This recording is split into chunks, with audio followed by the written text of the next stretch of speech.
جیسے ہمارے ہاں پاکستان میں بعض مقامات پر بعض لوگ موت کے لیے لفظ فوت استعمال کرتے ہیں.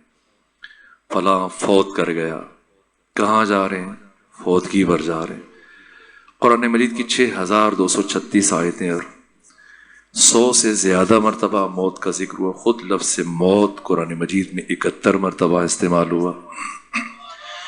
اس کے مترادفات کو بھی پروردگار نے قرآن مجید میں استعمال کیا، لیکن ایک مرتبہ بھی اللہ نے قرآن میں موت کے لیے لفظ فوت استعمال نہیں کیا. معصومین علیہ الصلوۃ والسلام سے جتنی بھی احادیث ہیں، بڑے ذخیرے 110 جلدیں ہیں بحر الانوار کی، جس میں ہزاروں مرتبہ موت سے متعلق گفتگو ہوئی. اس کے علاوہ بڑے بڑے احادیث کے منابع کسی ایک مقام پر بھی، حتیٰ نہج البلاغہ، کسی بھی کتاب میں موت کے لیے نہ اللہ نے لفظ فوت استعمال کیا اور نہ معصومین نے لفظ فوت استعمال کیا. فوت کا مطلب ہے عدم، نیستی، مٹ جانا، نابود ہو جانا، ختم ہو جانا. نہ، انسان فوت نہیں ہوتا ہے، انسان وفات کرتا ہے. لفظ وفات مشتق ہے مادہ وفا سے، اور وفا کا مطلب جو امام راغب اصفہانی نے مفردات راغب میں تحریر کیا، اخذ بالتمام، پورے کا پورا ایک شے کو اپنی تحویل میں لے لینا. انسان فوت نہیں ہوتا، وفات کرتا ہے، انتقال کرتا ہے. مسلسل انسان منتقل ہو رہا ہے. پہلے ہم عالم جبادات میں تھے، وہاں سے پھر پتھر سے، مٹی سے ایک مرحلے میں انسان نباتات میں تبدیل ہوا، اور پھر نباتات سے یہ سارے مراحل طے کرتے کرتے انسان مسلسل مر رہا ہے. اگر بچہ مسلسل نہ مرے تو وہ جوان کیسے ہوگا؟ جوان مر مر کے بوڑھا ہوتا ہے. موت زندگی کا مرحلہ ہے. جس طرح سے مرحوم اقبال نے کہا کہ موت کو سمجھے ہیں غافل، اختتام زندگی ہے یہ شام زندگی، صبح دوام زندگی. موت فوت نہیں ہے، موت ایک زندگی کا وقفہ ہے، یعنی آگے چلیں گے دم لے کر. موت کیا، حیات کیا ہے، اس سے متعلق اب تک 8,500 سالہ انسانی تاریخ میں مسلسل لکھا جا رہا ہے. خود اس صدی میں جو اس صدی کے مشہور فلسفی ہارٹنگٹن، جس کا تعلق امریکہ سے تھا، جس نے امریکہ کو نیو ورلڈ آرڈر کا نظریہ دیا، نظم نوین جہانی، اور اس میں یہ کہا ہارٹنگٹن نے کہ پچھلی صدی انگریزوں کی تھی، حالیہ صدی امریکہ کی ہے، اور آئندہ صدی اسلام کی ہے. اور اگر امریکہ یہ چاہتا ہے کہ آئندہ بھی اقوام عالم کا مستقبل اس کے ہاتھوں میں رہے اور وہ دنیا پہ حکومت کرے، تو اسے یہ کام انجام دینے پڑے گے.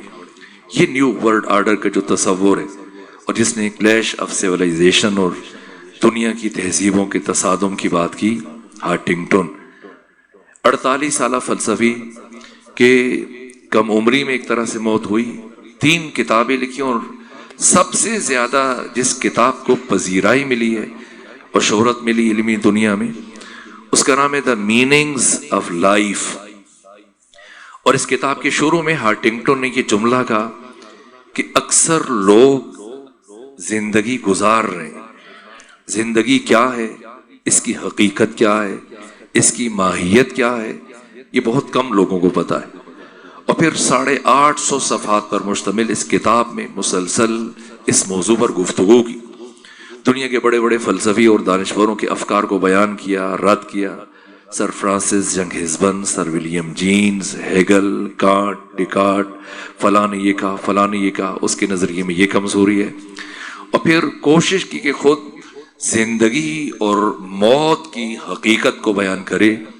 لیکن کتاب کے اختتام پر پڑھنے والا جب اس مرحلے میں پہنچتا ہے تو وہ دیکھتا ہے کہ ہارٹنگٹن جو دنیا کو، لوگوں کو زندگی، حیات اور موت کی حقیقت سمجھانے چلا تھا، خود حیران، پریشان، سرگردان، الجھا ہوا، بغیر نتیجے کے اس کتاب کو ختم کر رہا ہے.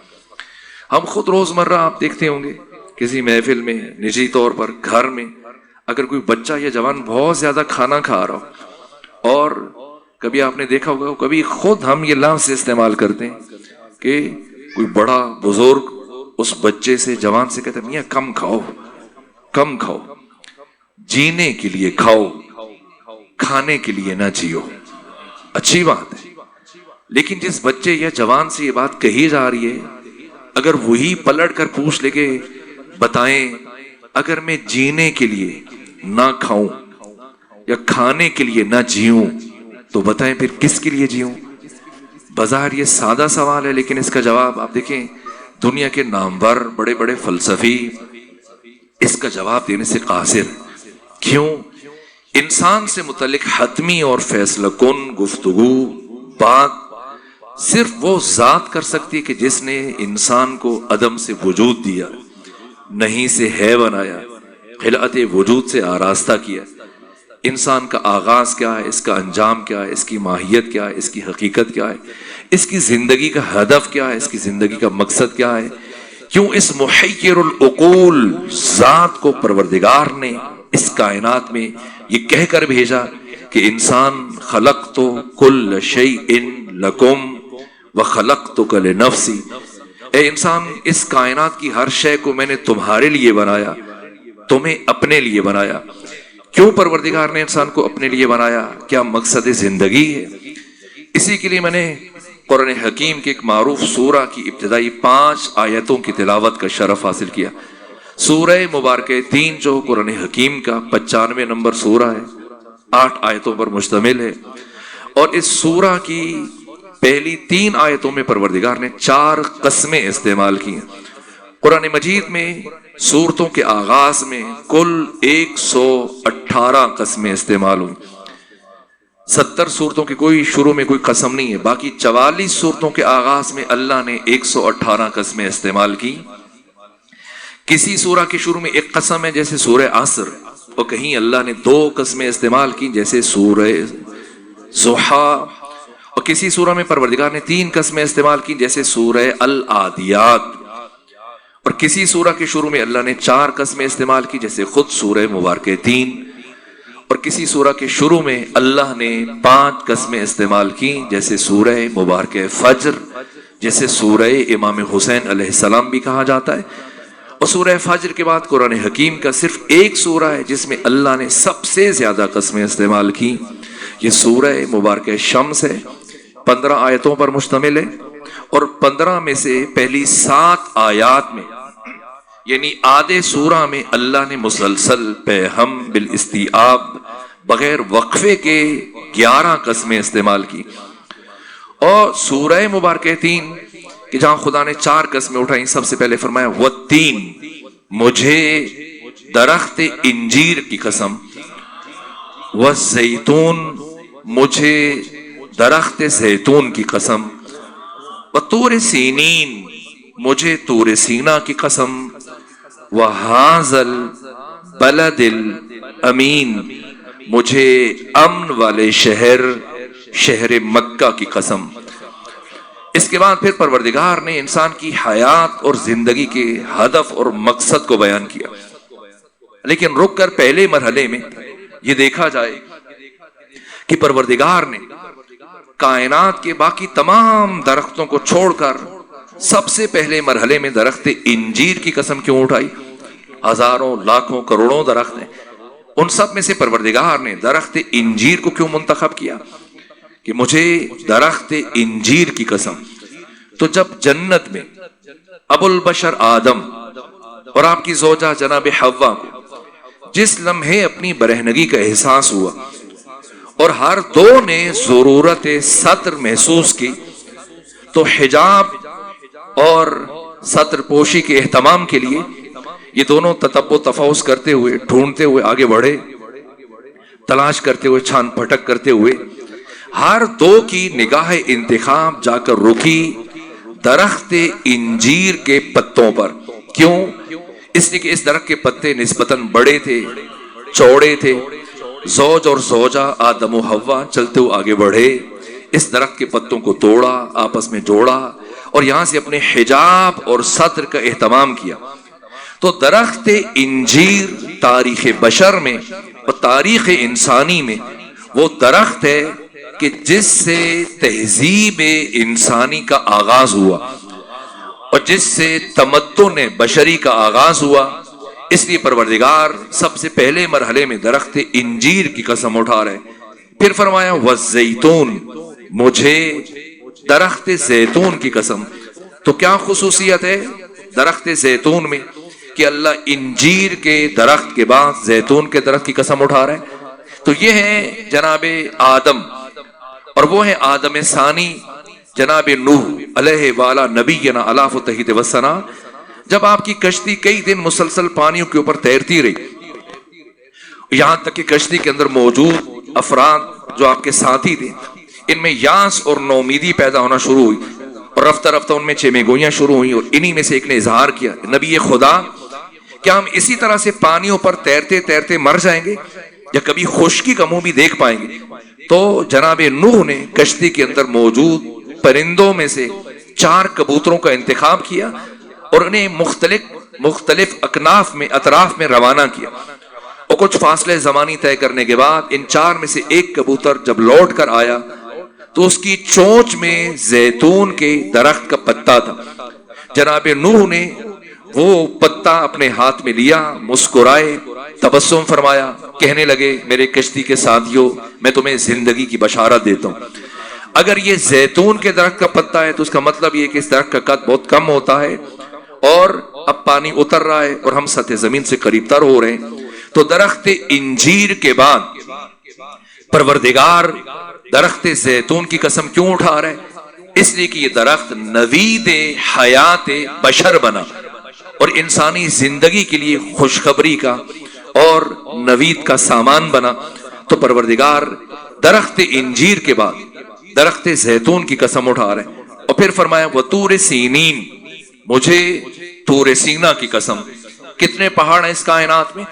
ہزاروں، لاکھوں، سب کو چھوڑ کر پروردگار طور سینا کی قسم کیوں اٹھا رہے ہیں؟ کیا خصوصیت ہے اس پہاڑ میں؟ تو یہ خصوصیت ہے کہ پروردگار نے اپنے ایک عبد کو، اپنے بندے کو جب اپنے ہاں بلایا اور مسلسل 10 دن کے لیے روکا، اور جب واپسی کا وقت آیا یہ ماہ ذیقعت کے پہلے 10 دن جب جانے لگے نبی خدا تو پھر روکا اور 10 دن مزید رکنے کا کہا، 10 دن مزید رکے اور پھر جانے لگے تو خدا سبحان نے مزید 10 دن کے لیے روکا. مہینہ مکمل ہوا، ذی الحج کا مہینہ شروع ہوا، اور جب موسیٰ کلیم رخصت ہونے لگے تو پروردگار نے امر فرمایا موسیٰ مزید 10 دن رک جائیے.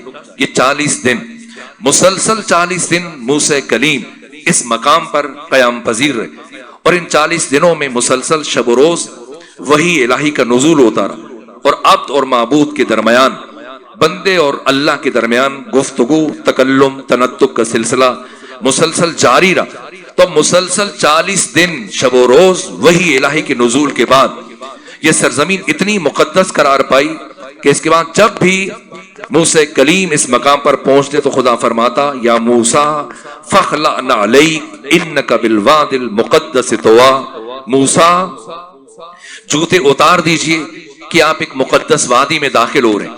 تو مسلسل وحی الہی کے نزول کے بعد یہ سرزمین اتنی مقدس قرار پائی کہ پروردگار درخت انجیر، درخت زیتون کے بعد اس پہاڑ کی قسم اٹھا رہے. اور چوتھے مرحلے میں فرمایا وَهَذَا الْبَلَدِ الْأَمِينَ، مجھے امن والے شہر مکہ کی قسم. پروردگار اللہ یا رسول اللہ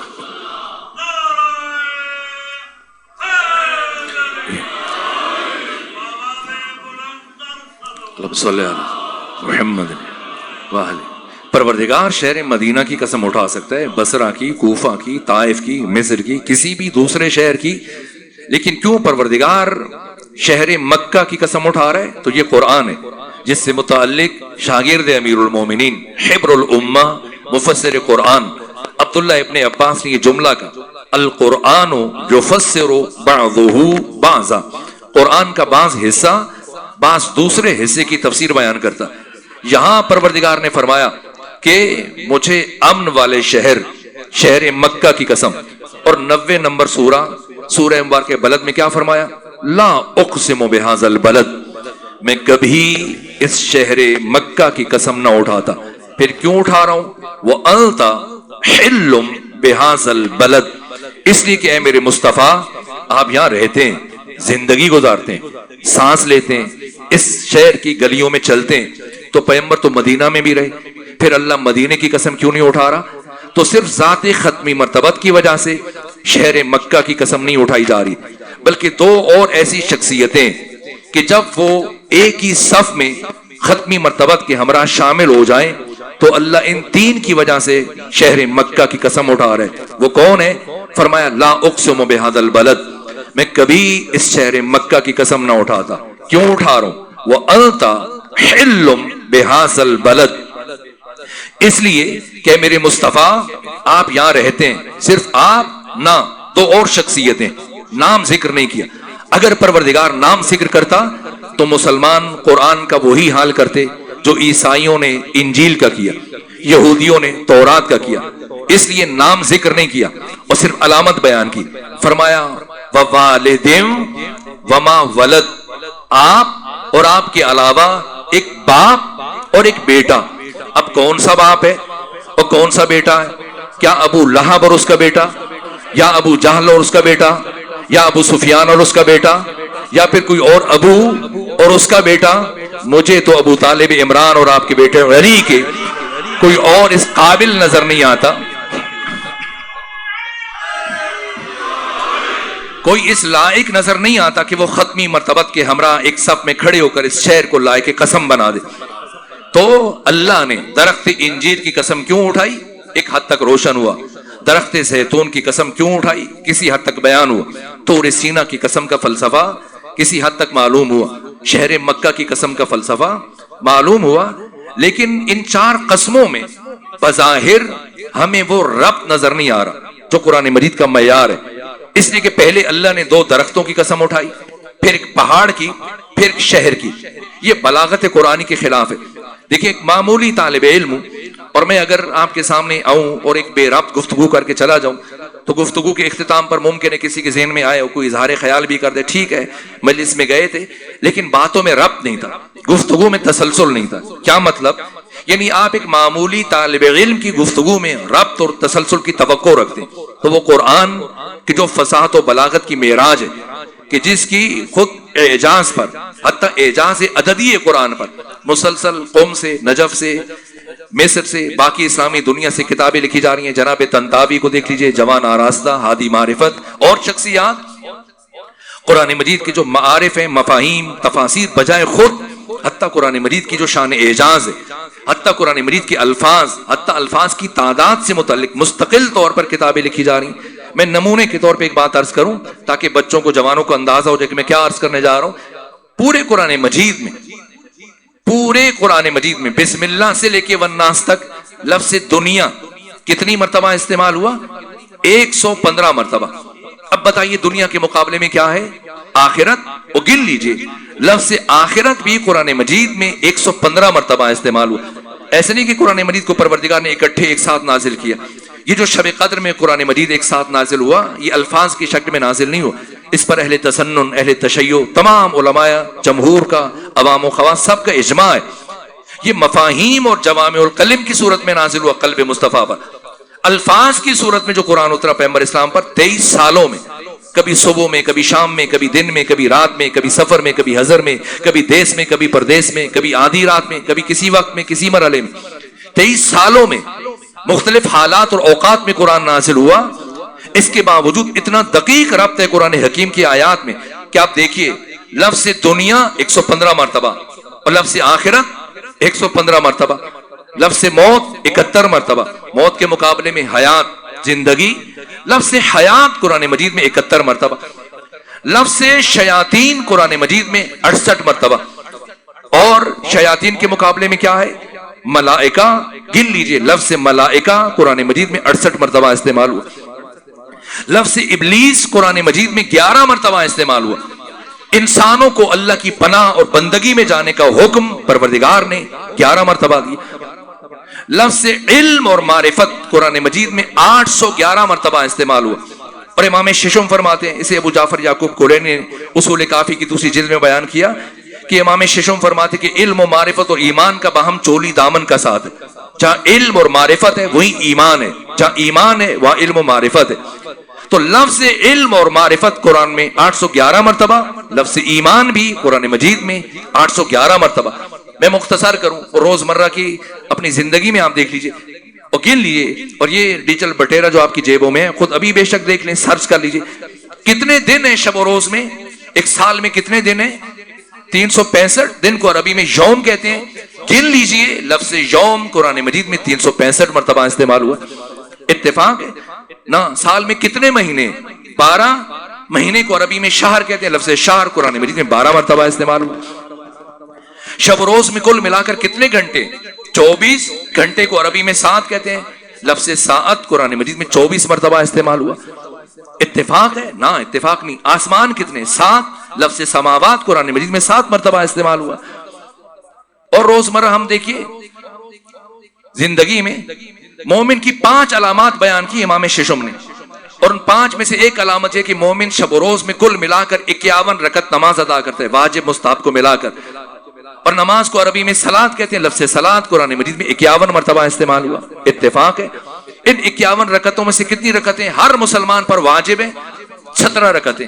ان 17 رکعتوں میں کتنے سجدے ہیں جو ہر مسلمان پر واجب ہیں شب و روز میں؟ 34. گن لیجئے لفظ سجدہ قرآن مجید میں 34 مرتبہ استعمال ہوا. اتفاق ہے نا, اتفاق نہیں ہے. مسلمان کتنے فرقوں میں بٹ گئے؟ 72. گن لیجئے لفظ فرقہ قرآن مجید میں 72 مرتبہ استعمال ہوا. پیغمبر کے جانشین کتنے؟ اوصیاء, جن کی وصایت کا میدان خم غدیر میں ختمی مرتبہ نے اعلان کیا 12. لفظ وسیع قرآن مجید میں 12 مرتبہ استعمال ہوا. امام کتنے؟ جن کی امامت تأسی اور پیروی کا حکم دیا گیا 12. لفظ امام بھی قرآن مجید میں بسم اللہ سے لے کے والناس تک 12 مرتبہ استعمال ہوا. جو ان 12 کی پیروی کرے, ان کے پیچھے چلے, ان کی اطاعت کرے, اسے کیا کہتے ہیں؟ شیعہ. گن لیجئے لفظ شیعہ بھی قرآن مجید میں 12 مرتبہ استعمال ہوا. اتفاق ہے نا. ارسطو کہتے ہیں دنیا میں اتفاق نامی چیز وجود نہیں رکھتی. یہ میں نے چند نمونے عرض کیے, ورنہ بیان کیا جائے تو گھنٹوں میں. یہ ایک الگ مستقل موضوع ہے جس پر مستقل کتابیں لکھی, کئی جلدوں میں, 3 جلدوں میں اعجاز عددی قرآن کو بیان کیا گیا. جب اتنا دقیق ربط ہے قرآن مجید کے الفاظ, ان الفاظ کی تعداد کے درمیان, تو پھر ہمیں ان 4 قسموں کے درمیان وہ ربط نظر نہیں آ رہا. اللہ یا تو کوئی سے 4 درختوں کی قسم اٹھا لیتا, یا کوئی سے 4 پہاڑوں کی قسم اٹھا لیتا, یا کوئی سے 4 شہروں کی قسم اٹھا لیتا. لیکن پہلے 2 درخت, پھر پہاڑ, پھر ایک شہر. تو اگر ہم ظاہر قرآن تک روکے تو اس ربط کو نہیں سمجھ پائیں گے. اس لیے لازم ہے کہ ہم روک کر ظاہر سے باطن کی طرف سفر شروع کریں. اسی کہ جس ہستی پر قرآن نازل ہوا, وجود مبارک ختمی مرتبہ, کیا فرمایا اس قرآن کے تعارف میں؟ اذ التبست علیکم الفتن, اے مسلمانوں جب تم فتنوں کی موجوں میں گھر جاؤ, معاشی مسائل, معاشرتی مسائل, اقتصادی مسائل, سیاسی مسائل, انفرادی, اجتماعی, خاندانی, نفسیاتی, روحی, چاروں طرف سے مشکلات اور حوادث اور مسائل میں گھر جاؤ. کقطع اللیل المظلم, جیسے سیاہ تاریک رات ہوتی ہے تو کیا کرو؟ پیروں کے پاس جاؤ, مولویوں کے پاس جاؤ, نجومیوں کے پاس جاؤ, پامسٹوں کے پاس جاؤ, جا کے ان سے ذائچے بنواؤ. کس کے پاس جاؤ؟ فعلیکم بالقرآن, تم پر واجب ہے کہ قرآن مجید کے دامن میں پناہ لے لو. کیوں؟ فإنہ شافع مشفع, یہ ایسی شفاعت کرنے والا ہے جس کی شفاعت پذیرفتہ ہے. ماحل مصدق من جعلہ اماما, جس نے قرآن کو اپنا امام بنایا, قادہ الی الجنہ, یہ اس کی قیادت کرتے اسے جنت تک لے جائے گا. ومن جعلہ خلفہ, جس نے قرآن کو پس پشت ڈالا, ساقہ الی النار, یہ قرآن دھکیلتا اسے جہنم تک لے کے جائے گا. لہو ظہر و بطن, میں روک کر باقی حدیث کے الفاظ کو چھوڑ کر یہ ایک جملہ, اس قرآن کا ایک ظاہر ہے, اس کا ایک باطن ہے. ظاہرہ انیق, اس کا ظاہر بہت خوشنما ہے, جو کہ حافظ قرآن کی ایصال ثواب اور چہلوں کی مجلس ہے, اس لیے قصداً یہ حدیث پڑھ رہا ہوں. ظاہرہ انیق و باطنہ عمیق, اس کا ظاہر بہت خوشنما ہے اس کا باطن بہت گہرا ہے. لہو نجوم وعلا نجوم ہی نجوم لا توسا عجائبہ ولا تبلا غرائبہ. یہ قرآن کا ظاہر ہے جو بہت خوشنما ہے، لیکن لازم ہے کہ ہم ظاہر سے باطن کی طرف سفر شروع کریں، کیونکہ وقت بہت محدود ہے. اور آپ نے عالم بزرگوار کے بہترین بیانات سے استفادہ کیا، جس کے بعد بہرحال ضرورت نہیں تھی کہ میں کچھ عرض کروں، لیکن یہ چند جملے استاد بزرگوار کے امر کے امتثال میں نتیجے کی طرف بڑھے. تو لازم ہے کہ ہم ظاہر سے باطن کی طرف سفر کریں تاکہ اس ربط اور تسلسل کو محفوظ کر سکے. بظاہر پروردگار درخت انجیر کی قسم اٹھا رہے، لیکن بباطن پروردگار عہد آدم کی قسم اٹھا رہے. بظاہر پروردگار درخت زیتون کی قسم اٹھا رہے، لیکن بباطن پروردگار عہد نوح کی قسم اٹھا رہے. بظاہر پروردگار طور سینا کی قسم اٹھا رہے، لیکن بباطن پروردگار عہد موسیٰ کی قسم اٹھا رہے. بظاہر پروردگار شہر مکہ کی قسم اٹھا رہے، لیکن بباطن پروردگار عہد مصطفیٰ کی قسم اٹھا رہے. اور ان چار قسموں کے ذریعے سے حق تعالی نے تمام تر انبیاء اور رسول کی نبوتوں اور رسالتوں کو تمہید قرار دیا. ہم روزمرہ گفتگو میں قسم کو استعمال کرتے ہیں اور تاکہ اپنی بات پر وزن کریں، یقین بڑھائیں مخاطب کا، لیکن قسم اٹھانے کے بعد اپنی بات کا آغاز کرتے ہیں. لیکن خدا سبحان جب قسم اٹھاتا ہے تو اپنی بات کا آغاز کر دیتا ہے. انہی قسموں کو پروردگار نے تمہید بنایا. ایسا نہیں کہ قسم اٹھانے کے بعد پروردگار بات کو شروع کرے، نہ، قسم اٹھا کر پروردگار نے بات شروع کی. فلسفہ ارسال رسول اور فلسفہ انزال کتب کو بیان کرتے ہوئے، تمام تر نبیوں کی بعثت کا فلسفہ اور حکمت بیان کرتے ہوئے فرمایا لقد خلقنا الانسان فی احسن تقویم. ہم نے اس انسان کو احسن تقویم میں خلق کیا. احسن تقویم کا سادہ ترین ترجمہ یعنی ہم اس انسان کو جتنا خوبصورت بنا سکتے تھے بنایا. پھر کیا کیا؟ ثم رددناہ اسفل سافلین. علماء اساتید تشریف فرمائے اسفل سافلین انتہائی پستی، جس کے بعد پھر کوئی گراوٹ تصور نہ کی جا سکے. ہم نے انسان کو احسن تقویم میں خلق کیا اور پھر اسے اسفل السافلین میں لے جا کے رکھ دیا. جتنا خوبصورت بنا سکتے تھے بنایا، جتنا نیچے گرا سکتے تھے گرا دیا. نعوذ باللہ، خاکم بدہن. کیا یہ تخلیق انسان کے ساتھ مذاق نہیں؟ جو بچے اور جوان ہیں مثلا آج کل بہت شوق سے یہ ڈیجیٹل بٹیرا استعمال کرتے ہیں، اور کوئی بڑا ان کا عزیز دوسرے ملک میں ہو تو فرمائش کرتے ہیں کہ میرے لیے فلاں کمپنی کا موبائل سیل لے کے آئی، اور بالفرجہ یہیں سے خود خرید لے اپنے ملک سے جمع پونجی یا بڑوں سے اصرار کر کے، اور پھر لے جا کر جیسے اس کو ملے ڈبے سے نکال کر اپنے اس ڈیجیٹل بٹیرے کو کسی خرابے میں، کسی ویرانے میں، کسی گوشے میں، مٹی میں، خاک میں پھینک دے. کوئی سواری اپنی پسند کے لیے کوئی اچھی گاڑی منگوائے پاکستان سے باہر سے، لے جانے کے بعد کھیتوں میں جہاں خس و خاشاک پھینکتے ہیں لوگ وہاں لے جا کے رکھ دے. تو بتائیں کہ ہم ایسے شخص کے بارے میں کیا سوچیں گے، کیا رائے قائم کریں گے؟ اور پروردگار کہ ہم نے اس انسان کو جتنا خوبصورت بنا سکتے تھے بنایا، اور جتنا نیچے گرا سکتے تھے گرایا. یہ پروردگار کیا کہنا چاہ رہے ہیں؟ اس کو سمجھنے کے لیے ناگزیر ہے کہ ہم رک کر تھوڑا سا مزید تامل سے کام لیں. یہاں فرمایا لقد خلقنا الانسان فی احسن تقویم، اور دوسرے مقام پر بھی یہی لب و لہجہ ہے. پروردگار نے انسان سے متعلق گفتگو کرتے ہوئے فرمایا لقد خلقنا الانسان من سلالۃ من طین. ہم نے انسان کو بنایا کس چیز سے بنایا؟ نہیں، آدم کے لیے فرمایا مٹی سے بنایا، اولاد آدم کے لیے نہیں. ورنہ ہم خدا کہتا کہ لقد خلقنا الانسان من طین، ہم نے انسان کو مٹی سے بنایا. یہ فرق ہے ابو البشر آدم میں اور اولاد آدم. اللہ نے آدم کو، ہمارے باپ کو مٹی سے بنایا، براہ راست مٹی سے بنایا. ہمیں مٹی سے نہیں بنایا، ہمیں مٹی کے سلالہ سے، مٹی کے اسارہ سے، مٹی کے رس سے، مٹی کے جوس سے، مٹی کے عرق سے پیدا کیا. یہ فرق ہے آدم کی تخلیق میں. اور جب میں نے یہ بات کی تو اب جی چاہ رہا ہے کہ میں ایک جملہ عرض کرتا ہوں. جب ابو البشر آدم کو پروردگار نے، اور نہج البلاغہ کے پہلے خطبے میں مولا متقیہ نے بہت تفصیل کے ساتھ بیان کیا کہاں کہاں سے مٹی کو اکٹھا کیا ملائکہ نے، فرشتوں نے، پھر کن کن مراحل سے اس مٹی کو گزارا گیا، نتھارا گیا، اور پھر اس کا پتلا تیار ہوا.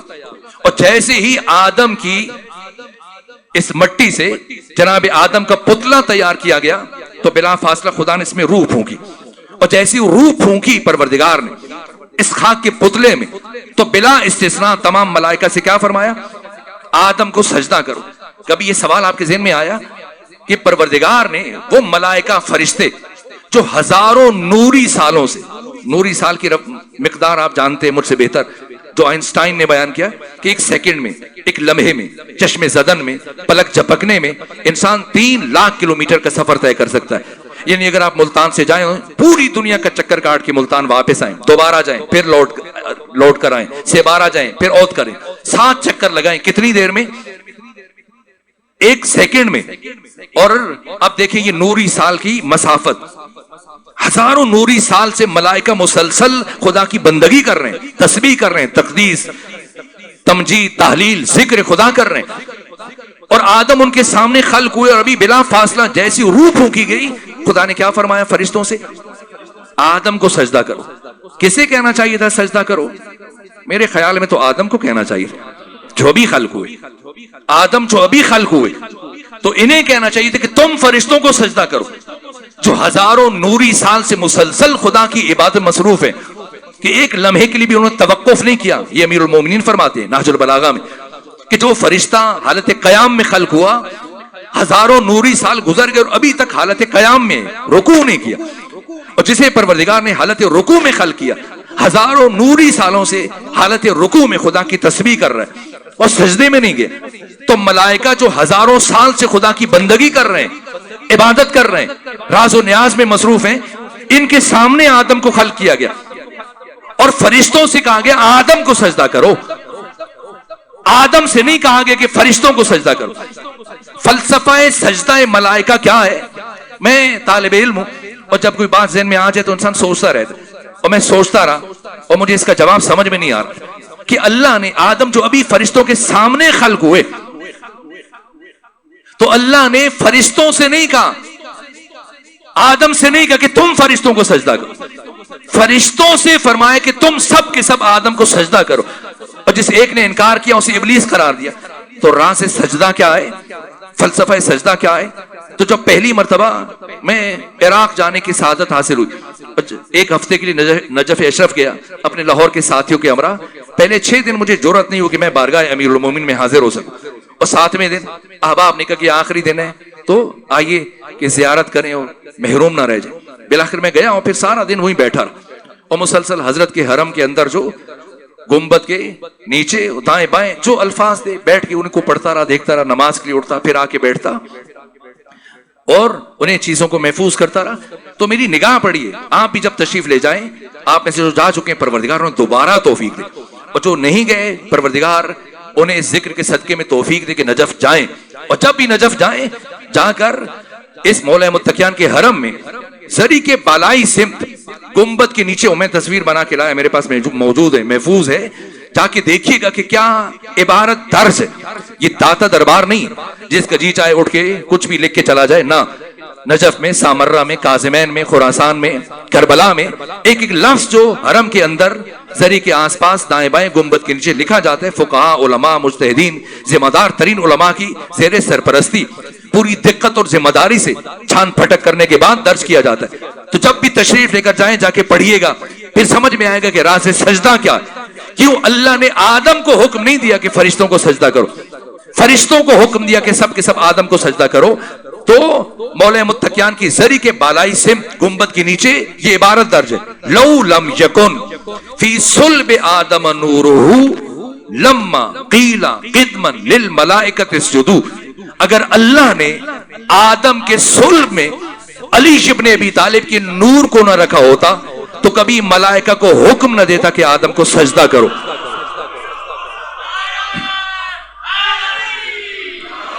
یہ فلسفہ سجدہ۔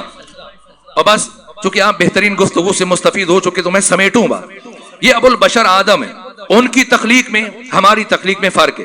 اللہ نے آدم کو مٹی سے بنایا، لیکن جب ہماری باری آئی فرمایا لقد خلقنا الانسان من سلالۃ من طین، ہم نے انسان کو مٹی کے رس سے بنایا، مٹی کے جوس سے، مٹی کے عرق سے بنایا۔ اب گرمیاں شروع ہیں، اب پہلے کی نسبت زیادہ جوس نکالیں گے پھلوں کے مختلف، یہاں آم بھی آپ کے یہاں پایا جاتا ہے، اب آم کا رس نکالیں گے، باقی گنے ہیں، دوسرے پھل ہیں، تو آپ باقی پھلوں کا رس نکالتے ہیں.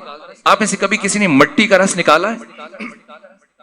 کوئی ایسی مشین ہو آپ کے اس متمدن شہر میں، بڑی پرانی تاریخ رکھتا ہے شہر ملتان، کوئی ایسی مشین، کوئی کارخانہ، کوئی ایسی فیکٹری جہاں پر مٹی کا رس نکالا جائے؟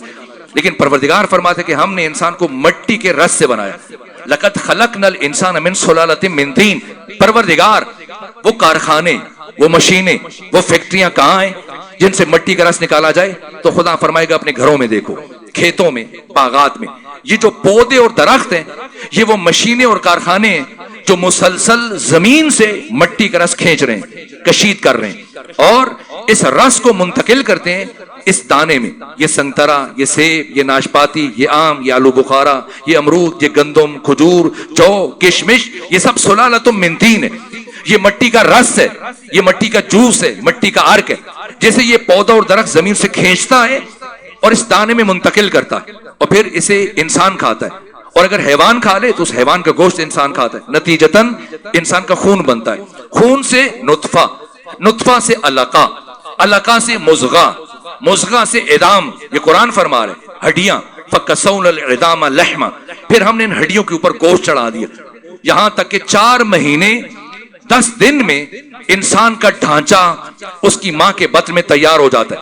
اور جیسے ہی مکان تیار ہوتا ہے خدا مکین کو روانہ کرتا ہے، کسی روح، اور جیسی روح اس پیکر میں منتقل ہوتی ہے تو خدا خود کو مبارکباد پیش کرتا ہے. فَتَبَارَكَ اللَّهُ أَحْسَنُ الْخَالِقِينَ. مبارکباد کا مستحق ہے وہ اللہ جس نے اتنی بہترین مخلوق کو خلق کیا.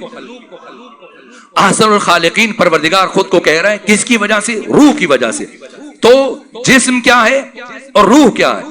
جسم اسفل السافلین ہے، چونکہ جسم جن عناصر سے بنا ہے ان عناصر کا لازمہ اور خصوصیت ہے پستی، اور روح اس کا تعلق اعلیٰ علیین سے، اور اسی روح کی وجہ سے پروردگار انسان کو احسن تقویم کہہ رہا. کیوں؟ اس لیے کہ جسم مادہ ہے، عناصر سے بنا ہے، آگ، پانی، ہوا، مٹی، ان کی خصوصیات. وقت نہیں کہ اس کی طرف اشارہ کروں، لیکن انسان کی حقیقت روح ہے. جسم صرف وردی ہے، لباس ہے، پوشاک ہے، مکان ہے. انسان کی حقیقت اس کی روح ہے، اور روح میں کوئی مادہ نہیں ہے.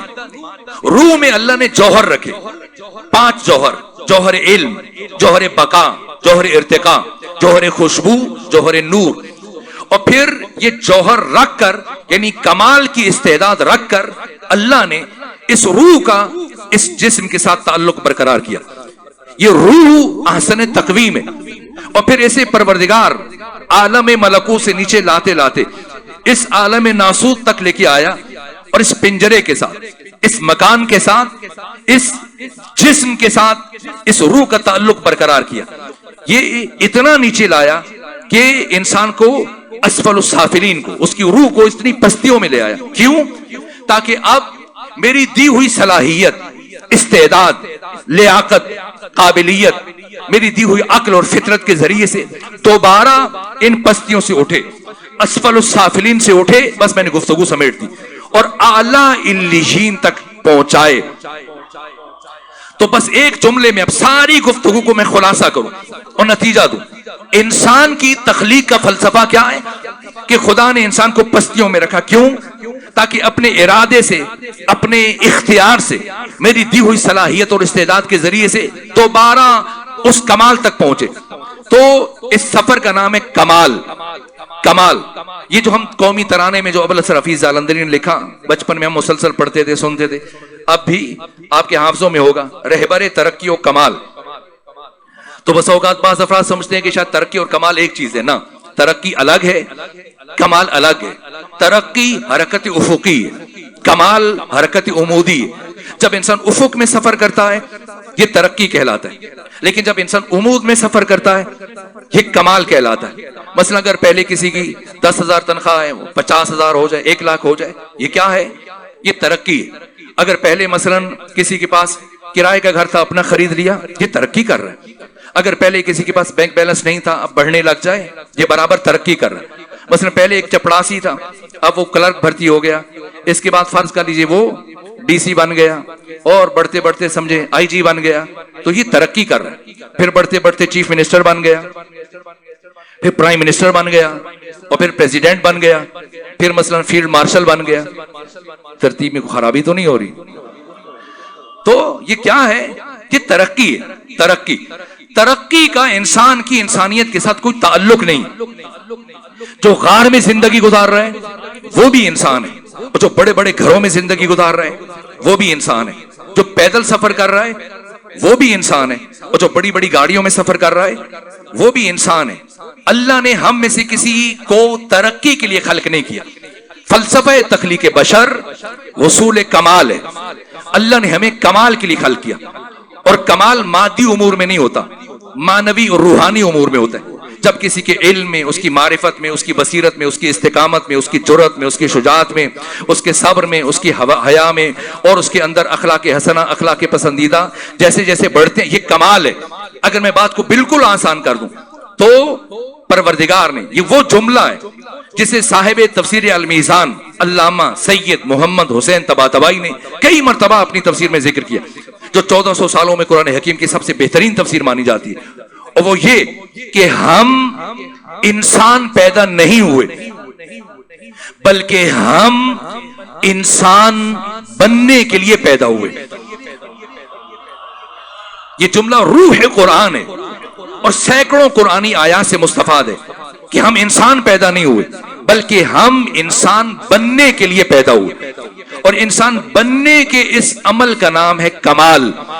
تو ہم ترقی کے لیے خلق نہیں ہوئے، کمال کے لیے.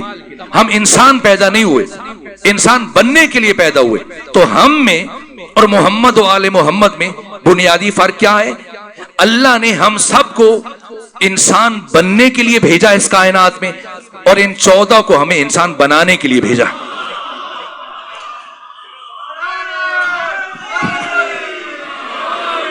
یہ بشریت کے معلم میں، انسانیت کے معلم میں. میں شرمندہ ہوں، یہاں میں بہت اہم پہلو اور یہ ساری تمہید تھی، کچھ نکات آپ کی خدمت میں عرض کرنا چاہ رہا تھا، لیکن اب وقت تمام ہوا، اس لیے یہی تمہید اپنے ذہنوں محفوظ کر لیجیے. سو جتنے بھی اگر غدیر کا فلسفہ سمجھ رہا ہے، خود اہل بیت علیہ السلام، ان کے لیے دنیاوی حکومت اور یہ خلافت، ان کی ارزش کیا ہے؟ معصومین نے خود اپنی زندگی میں بارہا و بارہا بیان کیا. خود کربلا کی اساس کو اگر ہم سمجھنا چاہیں، امام حسین خود کو بچا سکتے تھے، ہندوستان چلے جاتے. جیسے آپ کو مشورہ دیا گیا آپ قبیلہ بنو ثقیف کی پہاڑی علاقہ میں پناہ گزین ہو جائیں، یمن چلے جاتے. نہ، اپنی جان کو بچانا، اپنے عیال کی جان کو بچانا یہ مقصد نہیں تھا، بلکہ نصاب کمال انسانی کو بچانا. یہ فلسفہ کربلا ہے، یہ فلسفہ غدیر ہے. غدیر کسی خاص گروہ کی میراث نہیں ہے، غدیر سرمایہ بشریت ہے. یہ ہماری ذمہ داری ہے کہ ہم فلسفہ غدیر کو انسانوں تک پہنچائیں. استاد بزرگوار قبلہ حیات انصاری صاحب نے ہزاروں صفحات لکھی، کئی سو کتابیں لکھی. خود اس وقت سرزمین پاکستان حدیث پر میرے علم میں نہیں ہے، علماء اہل تشیع میں سے کوئی فرد علم حدیث اور جرح و تعدیل اور باقی امور پر ان سے زیادہ مہارت رکھتا ہوں، جنہوں نے اوائل میں اہل تسنن کے مدارس سے پڑھا، پھر اہل تشیع کے یہاں کسب فیض کیا، اور پھر برابر ساری زندگی درس و تدریس میں اور لکھنے لکھانے میں، اور پھر ایسے فرزند کی تربیت کی جو خود حافظ قرآن، با عمل، با تقوی، اور خود ان کے خاندان کے باقی افراد، خدا سبحان ان کی حفاظت فرمائے. جو صدمہ انہوں نے پروردگار ان کو برداشت کرنے کی توفیق عطا فرمائے. ایک جوان سال فرزند کی موت ایک مشکل مرحلہ ہے، لیکن ان تمام تر قربانیوں کا فلسفہ انسانوں کو کمال تک پہنچانا ہے. اور چونکہ ایک جوان کی موت ہے اور ایک جوان کے چہلوں کی مجلس ہے، اسی لیے میں بھی ایک جوان ہی کا ذکر کروں گا. گفتگو ادھوری رہی، میں شرمندہ ہوں، لیکن بس چند جملے تاکہ مجلس مکمل ہو جائے. یہاں حمید ابن مسلم بھی روایت کرتے کہ میں روز عاشور بغور دیکھتا رہا کہ ہر شہید کس طرح خیام سے رخصت ہوتے ہیں، کیسے میدان جنگ میں جاتے، لیکن میں نے دیکھا روز عاشور ایک شہید کا وداع بڑا مشکل تھا. یہاں تک کہ میں کچھ فاصلے پہ کھڑے ہو کر یہ منظر دیکھ رہا تھا کہ ایک خیمے کا پردہ کبھی اٹھتا ہے، کبھی پھر گر جاتا ہے. تو مجھے کیفیت سمجھ نہیں آ رہی تھی. کہ آخر وجہ کیا ہے؟ اور میں تھوڑا اور قریب چلا گیا، اور جب قریب پہنچا تو میں نے دیکھا کہ ایک جوان ہے، جب بھی خیمے سے نکلنے کا ارادہ کرتا ہے تو کوئی معظمہ بی بی اس جوان کو روک لیتی ہے اور کہتی اے شبیہ رسول اللہ، کچھ لمحے مزید توقف کیجیے۔ یہاں تک میں نے دیکھا چھوٹے چھوٹے بچے اس جوان کے قدموں سے لپٹ رہے ہیں اور کہہ رہے ہیں علی اکبر ابھی نہ جائیے، کچھ دیر ٹھہر جائیے۔ کیسے ودا ہوئے، حتیٰ اپنے بھائی سید سجاد سے کیسے رخصت ہوئے، یہ تفصیلی مراحل ہیں۔ یہاں تک کہ سب سے رخصت ہونے کے بعد جب اپنے بابا سے رخصت ہونے کا مرحلہ آیا تو روز عاشور حسین ابن علی نے وہ جملے اپنی زبان پر جاری کیے جو کسی بھی دوسرے شہید کے لیے جاری نہیں فرمائے۔ ادھر علی اکبر کو روانہ کیا، ساتھ یہ جملہ کا یا بنیا محلن محلہ، بیٹا علی اکبر ذرا آہستہ آہستہ چلنا، اور بیٹا علی اکبر جاتے ہوئے مڑ مڑ کر میری طرف دیکھتے ہوئے جانا، میری طرف دیکھتے ہوئے جانا۔ سید مہدی بحر العلوم فرماتے ہیں کہ روز عاشور جب حسین ابن علی نے اپنے جوان سال فرزند علی اکبر کو روانہ کیا، آپ کی حالت یہ تھی جیسے 2 سال کا بچہ جو ابھی ابھی چلنا سیکھ رہا ہو۔ امام حسین علی اکبر کے پیچھے یوں چل رہے تھے، یہاں تک کہ جناب علی اکبر نے ایک آواز سنی، پلٹ کر دیکھا، عجیب قیامت کا منظر تھا، حسین اوندھے منہ کربلا کی زمین پر گرے۔ جلدی سے پلٹ کر آئے، گھوڑے سے نیچے اترے اور اپنے بابا کو اٹھایا، اور اٹھانے کے بعد کہا بابا آپ تو مجھے رخصت کر چکے تھے، پھر یہ حال کیوں ہے؟ کیا جواب دیا؟ فرمایا اے علی اکبر کاش آپ کا آپ کے جیسا بیٹا ہوتا۔ جوان بیٹا ہونا اور ہے، علی اکبر جیسا بیٹا ہونا اور ہے۔ کون ہے علی اکبر؟ مورخ کے قلم میں اتنی طاقت نہیں تھی کہ وہ علی اکبر کا تعارف کروا سکتا، اس لیے خود حسین ابن علی نے ضروری سمجھا کہ علی اکبر کا تعارف کروائیں۔ ادھر علی اکبر کو روانہ کیا اور اپنی داڑھی کو بائیں ہاتھ سے پکڑ کر دایاں ہاتھ آسمان کی طرف بلند کیا اور اللہ کو گواہ قرار دیا، کہا اللہم اشہد علی ہؤلاء القوم، پروردگار تو گواہ رہنا، قد برز الیہم غلام، اس جوان کو میدان جنگ کی طرف روانہ کر رہا ہوں، قد اشبہ الناس برسول اللہ، جو ساری کائنات میں تیرے رسول سے سب سے زیادہ شباہت رکھتا ہے۔ پروردگار تو جانتا ہے ہمیں جب بھی اپنے جد رسول اللہ کی زیارت کا شوق ہوتا تھا ہم علی اکبر کے چہرے کی زیارت کر لیا کرتے تھے۔